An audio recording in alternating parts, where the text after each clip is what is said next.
Элдик медиа порталынын журналисттери даярдаган күндүн маанилүү делген жаңылыктарынын кезектеги чыгарылышы кайрадан эфирде. Студияда мен Наргиза Байөмүрова. Саламатсыздарбы? Алгач бүгүнкү эфирдин кыскача бөлүгү. Юстиция министрлиги КСДП партиясынын лидерин жарыялаары менен Атамбаев прокуратурага арыз менен даттанды. Чечимди кагазды көтөрүп келсе эле, анын тиги базага киргизип жетекчиси өзгөрдү деп салыш. Лимонти Каймана аты менен таанылган Алмаз Сулайманов кимге салам айтты? Чирип кеткен картөшкө кайтпай калган мээнет, өлкөбүздүн дыйкандарынын эмгегин жеп чирип кеткен картөшкөлөрдүн кунун ким төлөйт? Ким жооп берет? Башкача айтканда, айтылган министрлик айтыр боюнча мамлекеттик заказга өтүш керек. Мына ушул жана башка кызыктуу жаңылыктар топтомун сунуштайбыз. КСДП эми толугу менен эки баштуу партияга айланды. Себеби документтери штампы Алмазбек Атамбаевка, мыйзамдуу каттоосу Сагынбек Абдрахмановго катталды. Юстиция министрлиги болсо КСДПнын лидери деп Алмазбек Атамбаевдин ордуна Сагынбек Абдрахмановду, ал эми партиянын юридикалык дарегин эркиндик 45-ке өзгөргөнүн жарыялады. Атамбаевдин тарапташтары буга макул эместигин билдирип, башкы прокуратурага кат жолдошту. Кененирээк кабарчыбыздын материалында. Кыргызстандагы шайлоочулардын басымдуу бөлүгүнүн добушун алган КСДП, толуктап айтканда Кыргызстан социал-демократтар партиясы 2010 жылдан бери чындап эле демократияны орнотуп алганбы? Себеби Атамбаев ажолуктан түшкөн соң анын мыйзамсыз иштерин коомчулукка алып чыгып, Атамбаевсыз КСДП кыймылын жетектеп турган Сагынбек Абдрахманов аттуу жаран буга чейин партиянын съездин өткөрүп, ага өзү партия лидери болуп шайланган. Бүгүн Юстиция министрлиги партия башчысы деп таанып, расмий сайтында жазылып турган мурдагы Алмазбек Атамбаевдин атын Сагынбек Абдрахманов кылып өзгөрттү. Эми Апрель көчөсүндө жайгашкан КСДП партиясынын юридикалык дареги дагы эркиндик 45-ке өткөн. Белгиленген саясий партиянын жетекчиси саясий кеңештин курамы жана жайгашкан жери өзгөргөндүгү тууралуу тиешелүү документтерди тиркөө менен 2019 жылдын 3 апрелинде болуп өткөн аталган саясий партиянын 18 съездинин жыйынтыгы боюнча кабарлама келип түшкөн. Ал документ Сагынбек Абдрахманов тарабынан кол коюлган. Башкача айтканда, аталган мыйзамдын талаптарына ылайык жетекчи жайгашкан жери жана башка кайра каттоого алып келбеген маалыматтар өзгөргөн учурда бардык юридикалык жактар бул тууралуу юстиция органдарын 30 календардык күндүн ичинде кабарлоого милдеттүү. Ал эми Атамбаевсыз КСДП кыймылынын жетекчиси, Юстиция министрлиги КСДПнын төрагасы деп тааныган Сагынбек Абдрахманов бүгүн маалымат жыйын куруп, Алмазбек Атамбаевди партиянын лидери катары саясий иш жүргүзүүнү токтотууга чакырды. Басма сөз жыйында 5 апрелден тартып партиянын жетекчиси алмашканын жана юридикалык жактарды каттоо боюнча мамлекеттик реестрде катталганын айтып, Атамбаев бул талаптарга баш ийбей турган болсо сотко чейин алып бараарын белгиледи. Урматтуу мекендештер, урматтуу менин партиялаштарым, биз 20 жылдан ашык ушу партиянын ичинде жүрдүк. Анан ушу партиянын ичинде жүрүп, биз кайсы рейдердикти кылабыз? Биз баары тең жөнөкөй карапайым партияга салымыбызды кошкон, эмгегибизди кошкон адамдарбыз. Ошондуктан бул партиянын ичинен партиянын жана уурулар, жемкорлорлор басып алгандыктан биз ошого недовольство көрсөтүп, биз партиянын ичин тазалайбыз, уурулардан тазалайбыз деп чыктык. Ал эми Феликс Куловдун жанакы айтып атканы, рейдердик деп айтып атканы, ал өзүнүн партиясынын ичинде айласын таппай аткандагысын, ошону рейдерлик деп айтып атат да. Бирок Атамбаевдин тарапташтары тагыраагы Ирина Карамушкина, Мербек Мискенбаев, Кундуз Жолдубаева жана башка өкүлдөрү министрликтин ишине нааразы болуп, басма сөз жыйынын курду. Ошону менен бирге экс-президент Алмазбек Атамбаевдин башкы прокурор Өткүрбек Жамшитовго жазган Кыргызстандын социал-демократтар партиясынын бузулган укуктарын тезинен калыбына келтирүү катын да окуп беришти. Ким бузуп жатат, ким жол берип жатат ушул конституциялык укуктарды бузганга? Кайсы бир адам бир чечимди кагазды көтөрүп келсе эле, анын тиги базага киргизип жетекчиси өзгөрдү деп салыш. Мына ушул мындай өтө одоно мыйзам бузууга биз жол бербейбиз. Биздин миңдеген партиянын мүчөлөрү турат. Бул биз айтабыз, мындай нерсе ишке ашпайт. Саясий серепчилерден тарта шайлоочулар бул кыйсыпыр талашка түшкөн жагдайга Атамбаев өзү күнөөлүү дешет. Партияны айдоочуларына, жан сакчыларына башкартып, дал ушул кабалга кептешкенин жөө келтирет. Ал эми 2020 жылдагы шайлоого Атамбаевсыз КСДП же Абдрахмановсыз КСДП барабы Айтор абал азырынча тынчыбайт көрүнөт. 2019 жылдын 15 апрелинде Кыргыз Республикасынын УКМК тарабынан ыкчам издөө иш-чарасынын жүрүшүндө Талас шаардык аскер комиссарынын башчысы 1969 жылы туулган полковник Ж.А. аттуу жаран 25 000 сом өлчөмүндөгү акча каражатын алып жаткан учурунда кармалды. Такталган маалымат боюнча кармалган адам паспортты кайтаруу жана арыздануучу аскер комиссариатына каттоого коюу үчүн жергиликтүү тургундан 25 000 сом өлчөмүндөгү акча каражатын талап кылган.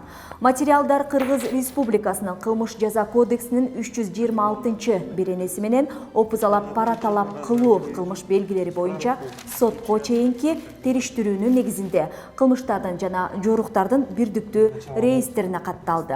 Кармалган адам УКМК убактылуу кармоочу жайына киргизилди. Тергөө жүрүп жатат. 1, 2, 3, 4, 1, 2, 3, 4 купюры номиналом.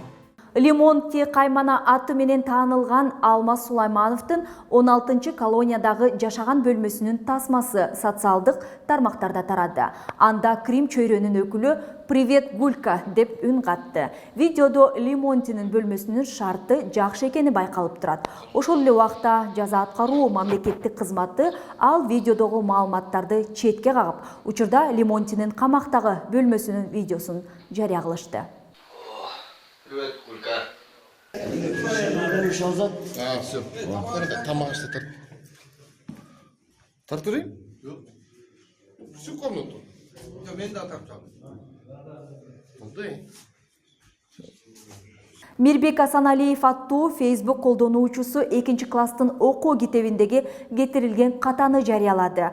Анда Лев Толстойдун кыргыз тилине которулган «Калпычы» чыгармасынын мазмунунда «мужиктер» деген сөз которулбай калып кеткен. Мындай ката социалдык тармактын колдонуучуларынын кызуу талкуусун жаратты. Эске салсак, буга чейин дагы мектеп окуучуларынын китептеринде каталар кетирилип, ага билим берүү министри Гүлмира Кудайбердиева китептеги каталар үчүн окуу куралдарын басып чыгарган басмакана жоопту. Анткени алар менен түзүлгөн келишимде редактор, корректор сыяктуу ката текшерген адистерде басмакана алышы керек болчу.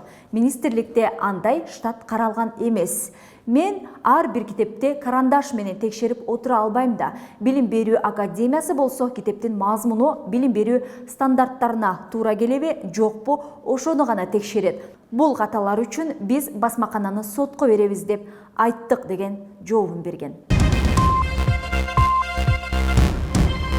Биометрикалык паспорт бланкын даярдоо боюнча өткөрүлгөн тендерде мыйзамсыз иштерге барышкан деген шек менен мамлекеттик каттоонун 3 кызматкери кармалганы 16 апрелде маалым болгон. Мамлекеттик документтерди тендерсиз эле биздин мамлекеттик басмаканадан чыгарууга мыйзамга өзгөртүү кирип жатканын Жогорку Кеңештин депутаты бюджет жана каржы комитетинин мүчөсү Марлен Маматалиев элдик медианын түз эфиринде билдирди. Паспортты Кыргызстанда чыгарууга мүмкүнбү деген сурообузга Учкун ачык акционердик коомунун директору Дайыр Кенекеев, эгерде бийлик тараптан материалдык колдоо тапса, керектүү жабдуулар менен камсыз болсо, Учкун паспорт чыгарууга дарамети жетет. Ишкананын Кыргызстанды толугу менен паспорт гана эмес, башка да мамлекеттик маанилүү делген иш кагаздарын чыгарууга мүмкүнчүлүгү бар экенин айтты. Биринчиден, биздин урматтуу депутаттарыбыз, урматтуу президент кол койгондо ушул жөнөкөйлөштүрүлсүн, мамлекеттик ишканага түздөн түз берилсин да, басып чыксын десе, азыр ошол иш тобу түзүп туруп кайра усложнять этип многоступенчатый кылып койду да. Конкурс болгондо мисалы үчүн килеген жана айтылып кеткен мощностьтар менен учкунду ошол континент принт менен управдылган типографиясы менен теңдеп коет атпайбы? Анан мына Марлен мырза айткандай, ким наименьший ценаны берген киши отат деп атат да. Бирок мен жанагындай учкундун 48 000 квадрат недвижимости менен мен 1,5 000 квадрат континент принт менен баасын бир келтире албайм. Менде затраттар чоң. Бул жерде жабдуулар, оборудование жабдуулардан эле да. Анткени коргоо элементтери жогору болуш керек паспорттун. коргоо элементтер жок болуш керек. Ошон үчүн жана интаглио печать жасаган оборудование керек да. Бул жана акча басканда, акчаны мынтип кармаганда мындай колго илинип атпайбы? Ошол интаглио печать деп Ошо жабдуунун баасын билип көрдүңүзбү? Канча билип көрдүк, баардыгын изилдеп, мына паспорту Кыргыз Республикасына чыгарганга учкундун базасында толук мүмкүнчүлүк бар. Ошол интаглио печать, мини Орлов 3 деген интаглио печаттын КБА Нотасис жана японский оборудование, европейский японский оборудованиялардын толук жабдуусу под ключ жасалганы 2 миллион 200 евро турат. Биринчи эле оюм ушул өзгөртүү киргизели, бир талапка салайлы. Бардык катышуучулар бирдей талапта, бирдей конкурста келсин депчи. Эми азыр каалайсызбы, каалабайсызбы, мындай ишкерлерде бөлүп алганда бул министерствого барбай эле койсок болот. Ал жерде бул компания ар дайым утат, ал жерде өзүнүн схемасы бар, сүйлөшүп алган. Биз ал жерге катышпайбыз дегенде заманга жетип калганбыз да азыркы учурдачы. Мен ойлойм буну сөзсүз түрдө жокко чыгарышыбыз керек. Ошону алып калганда ушул мыйзам кирип атат да. Чирип кеткен картөшкө, кайтпай калган мeenет, Евразеске киргенибиз биздин өлкө үчүн айыл чарба жаатында ийгилик жараттыбы? Же тескерисинче чыгаша болдукпу? Дыйкандардын чирип кеткен картөшкөсүнө ким жоопту? Мына ушул суроолорго айыл чарба министринин өкүлү жооп берди. Быйыл Кыргызстанда 81 000 гектар жерге картошка эгилери белгилүү болду. Себеби 2018-жылы Кыргызстанда 84,4 000 гектар айылга картошка айдалган. Натыйжада жалпы 1500 тонна картошка өндүрүлгөн. Эч ким айтпайт, картошка барыбыз жок. Бирок буга байланыштуу картошканын дүң баасы былтыр 16 сом болсо, быйыл 4,5 сомдон сатылган. Карапайым эл эккен картошкалардын көбү чирип кеткен. Мындан улам айыл чарба жана мелиорация министрлигинин атынан наразычылык күчөгөн. Ал эми жогорку кеңештин депутаттары быйыл айыл чарба азыктарынын арзандыгынан дыйкандардын мeenети текке кеткенин айтышкан. Алар рыноктун баасын алдын алуу, айыл чарба өндүрүмүн экспортто жетишсиз деп эсептешет. Ал эми аталган министрлик бул жагдайды четке кагып, өз учурунда тиешелүү иштер аткарылып, чет жака жөнөтүлгөнүн билдиришти. Ошо 4 сомдон баштап түшүп кетип, азыр аягы 8 сомдон өткөрдү, гөлдү. Эми ал бирин эки жалпы чирип кетти деп айткан, жалпы чирип кеткен деп айтпаш керек да. Эми ошо жерде мисалы үчүн 2000 тоннанын анын баардыгы экспортко кетпейт, анын өзүнүн үрөөнүнө керек дейт, өзүнүн ички керектөөсүнө керек дейт. Аны чыгарганда экспортко азыр калып атат. Ошондуктан бул жакта баардыгы картошканы чирип кетти дегенге мен кошула албайм. Аны бизде азыр жумуш топ иликтеп атат канчасы. Бүгүн дагы элдик талкуу программасында дал ушул маселе каралып, айыл чарба министрлигинин алдындагы талаачылыкты, үрөөнчүлүктү жана органикалык айыл чарба өндүрүшүнүн өнүктүрүү бөлүмүнүн башчысы Жигиталы Жумалиев жана мурдагы айыл чарба министринин орун басары коомдук ишмер Жамин Акималиев ойлорун ортого салды. Кымындай кочкор үчүн 2500 тонна калып калыш бул өзү болбогон окот. Мына ошондо жолдун боюнда чирип аткан картошка өскөн. Бул ошонун алдында 3 күн мурун мураш сүйлөгөн, бизде чириген картошка жок. Тогустандан жыргап келип сатып алат деп, эми ушинтип калып айтпаш керек да.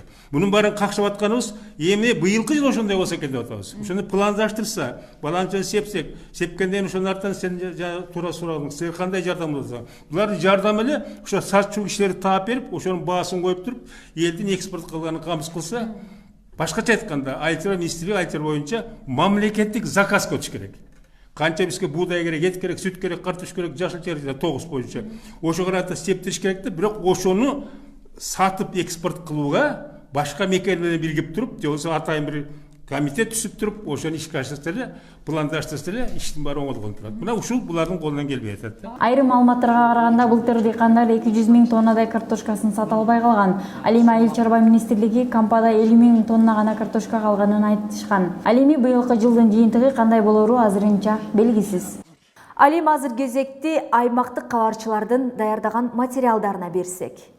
Нарын облусунда жаштардын ынтымак курултайы өткөрүлдү. Жаштар арасындагы ынтымакты бекемдөөнү максат кылган курултайда ассоциация түзүлүп, төрагасы дайындалды. Ага жергиликтүү бийлик менен бирге спорт, маданият тармагындагы ийгилик жараткан жаштар өз тажрыйбалары менен бөлүшүштү. Иш десе ишке, аш десе ашка тойбой турган жаштардын облусту өнүктүрүүгө карата алдыга койгон максаттары арбын экени айтылды. Алгачкы ынтымактын кадамы катары сейил бакка көчөттөр отургузулду. Теманы кийинки сюжет улайт.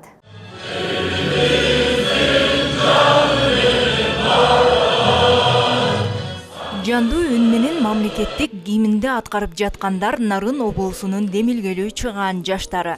Бүгүнкү алардын биригүүсү жана ынтымак курултайы мына ушундайча башталды. Курултайга облустун бардык булуң бурчунан 500гө жакын жаштар катышып, 150гө жакын эл аралык уюмдардын өкүлдөрү, Борбор калаадан жана башка облустардан келген коноктор түздү. Келечектеги өнүкүү стратегиясын чогуу иштеп чыгуу боюнча Алгач эле Нарын облусунун ыйгарым укуктуу өкүлү Аманбай Кайыпов сөз алып, жаштарга облуста аткарылып жаткан иштер боюнча маалыматтарды берди. Уда белгиленген аймактарды өнүктүрүү жылдарындагы Нарын жергесинен чыккан ишкерлердин жардамы менен эле жерин көтөрүү аракеттери көрүлүп жаткандыгын баса белгиледи. Муну менен катар жаштар тармагын колго алып, ар тараптан инвестициялоо жана алардын кылган иштерине колдоо көрсөтүү зарыл деп, буга чейинки демилгелүү жаштардын талыкпас эмгектерине жана ийгиликтерине токтолду. Биз келечекте жаштарды саясатка эмес, биз ушул окуу, билим алууга, эмгек кылууга, жакшы кесип тандап алууга, жанагындай кичи чакан орто ишканаларды ачууга, элге кызмат кылууга тарбиялагыбыз келет. Биз сиздерди өнөктөш катары кабыл алуубуз керек. Сиздер бизге өнөктөш, бийликке өнөктөш болуш керек. Бийликтин камчысын чапкан эмес, өнөктөш болушуңа керек да. Бардык тармак боюнча. Мына биз ушуга жетишебиз. Ошондо гана бизде, мен ойлойм, бизде иштер Кудай буйрса орундалат. Андан соң курултайдагы буга чейин белгиленген 4 маселе боюнча иштер алып барылды. Нарын облустук жаштар ассоциациясы түзүлүп, уставы бекитилип, анын төрагасы дайындалды. Белгилеп кетсек, аталган ассоциация эми облустагы бардык жаштар уюмдарынын башын бириктирип, иш алып барууга мүмкүнчүлүк түзүлөт. Төрагалыкка 3 талапкер ат салышып, тагыраак айтканда Кочкор жаштар кеңешинен Сарыкул Казыев, Казан койган жаштар уюмунан Бекназар Шаарбек уулу жана Алган Нарын коомдук бирикмесинин Болот Эстебесов талапкерликтерин коюшкан. Жыйынтыгында 9 добуш менен Алган Нарын коомдук бирикмесин жетектеп келген Болот Эстебесов көп добушка ээ болуп, төрагалык кылуу тапшырылды. Ассоциация бирден бир эң негизги пайдасы бул ушул жаштар жаатындагы иштин биргеликте кеңешилип аткарылып калышы болот. Эң негизгиси, себеби азыркы тапта бүгүнкү күндө ар кайсыл уюм, ар кайсыл багытта өзүнүн кызыкчылыгына жараша ишмердүүлүгүн алып барып жатат. Чаржайыт ар кайсыл районда, кээ бир райондо алдыга чыгып кеткен жаштар менен иштөө, кээ бир райондо артта калган. Ошол нерселерди болтурбаш үчүн ассоциация иш алып барып, бардык райондо жайгашкан жаштар уюмдарын деңгээлин, дараметтерин бирдей көтөрүп, ошолорго ар кандай шарттарды түзүп, окутууларды өткөрүп, жана ар кандай жаштарга тиешелүү инвестицияларды тартууга жардам берет. Облус боюнча жаштар менен иш алып барган бир нече уюмдар болгону менен юридикалык статуска ээ болгон 16 жаштар коомдук бирикмелери бар. Буга чейин мына ушул уюмдардын ар бири ар кандай чачыранды иш алып барып келишкен. Эми ассоциациянын ишмердүүлүгү менен облусту өнүктүрүү жана жаштарды көтөрүү максатында бирдиктүү иш алып барыла баштайт. Кудай буйрса, бул ассоциациянын келечеги чоң деп ойлойбуз да. Анткени себеби бул мындайча айтканда күч бирдикте дейт эмеспи? Баарыбыз биргеликте чогуу бир ынтымакта иш алып барсак болгон жаштар, ошондо көптөгөн ийгиликке жетишебиз деп ойлойбуз да. Шаршеев Тилек Абылгазиевич Кыргыз Республикасынын эркен күрөш боюнча бир нече жолку жеңил. Иш чаранын алкагында облус башчысы ишинде ийгилик жаратып, облустун өнүгүшүнө салым кошуп келе жаткан алдыңкы жаштарга өкүлчүлүктүн ардак грамотасын тапшырды. Мындан сырткары облустан чыккан спорт чеберлери дагы атайын сыйлыктарга татышты.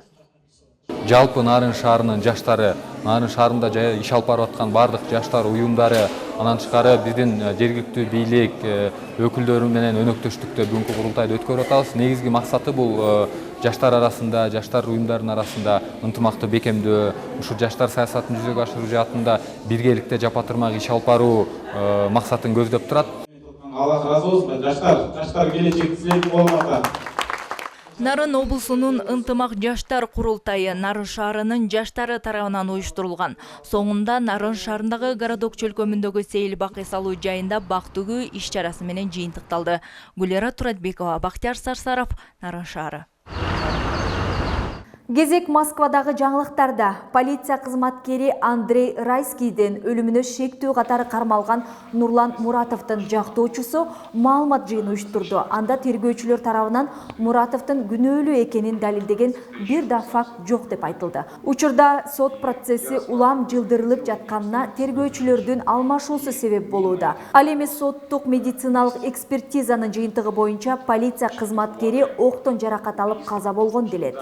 Бирок аны атайлап аткан же ал өзүн өзү атып алгандыгы аныкталбаган. Эске салсак, 2018 жылдын 2-сентябрь күнү 23 жаштагы полиция кызматкери Курский метро станциясында автоунаада каза болгон. Анын өлүмүнө шектүү катары кыргызстандык жаран кармалган. Ал учурда Москвадагы номер 2 убактылуу кармоочу жайында кармалууда. Сам сотрудник правоохранительных органов, и я рассматриваю это дело максимально объективно. Ушуну менен бүгүнкү күнгө алынган күндүн маанилүү делген жаңылыктары жыйынтыкталды. Биздин баардык кабарларды YouTube каналдан, Facebook баракчасынан көрүп, акыркы жаңылыктардан артта калбай кабардар болуп туруңуздар. Кечиңиздер көңүлдүү улансын, амандыкта жолугушалы.